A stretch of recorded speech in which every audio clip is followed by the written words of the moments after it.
sis, napatawag ka. Hi sis, kamusta? Actually, I'm planning to visit Philippines soon. So, may bala ka na ba puntahan? Ayun nga saan kaya kami pwedeng pumunta dyan? Ay naku, dito ka na sa Batangas. Ang dami naming mapapakita sa'yo dito.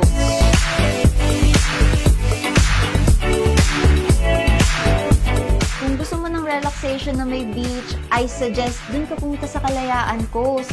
Nagstay kasi kami doon, tapos alam mo, ang ganda talaga ng sunrise. Sa iba kasi sunset, so medyo kakaiba, di ba? Yeah. Tapos, kung gusto mo naman ng luxurious na hotel, punta ka sa Lux Loft Hotel. Alam mo, hindi mo aasahan na may ganun pala sa Batangas. Oo. Tapos, kung gusto mo naman medyo malayo-layo, magtago-tago, punta ka sa Unwind. Kasi mag-unwind ka talaga dun literal. Alam mo ba, first time kong maghiga-higa sa kawa, para ako sinigang dun pero hindi ako maasim. Paano naman kaya sis yung mga pagkain? Hindi ko alam kung nakavisit ka na ba ng Lipa, pero I highly suggest Lomi. Lomi ng Lipa, iba talaga. Grabe. At alam kong coffee lover ka. Yeah, alam mo yan. Syempre. Alam mo, punta tayo dun sa Kape at Kakao ng Batangas. Doon nila ginigiling yung kape mismo. Ang bango, sobra. And speaking of picture, alam kong gusto mong mag-ara ka pumunta sa mga theme park, gano'n, di ba? Punta tayo sa J Castle. J Castle? Oh my gosh! Alam mo ba na yun yung biggest immersive park dito sa Philippines?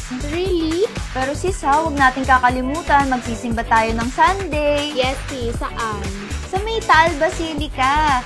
At alam mo ba, it's one of the largest churches here in the Philippines. And meron pa doon yung Galleria Taal, mga puno talaga siya ng lumang camera, mga lumang equipments, grabe. Sis, alam mo ba, ang Batangas, ang daming nag-shoot doon ng mga artista, yung mga teleserye na pinapanood natin. Alin? Doon lang yun. Alam mo yung Mulawin. Mulawin, syempre, ginagayo pa nga natin yun Alam mo, inire-representa talaga ng mga nature, mga mountains, kasi ang dami nun sa Batangas. And speaking of Batangas, syempre, ang daming beaches. Ayan naman ang representation ni Marimar.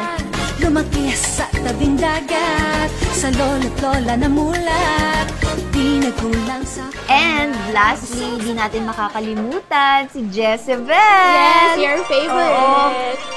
Pero yun, nagre-representa siya ng marine life dito sa Batangas.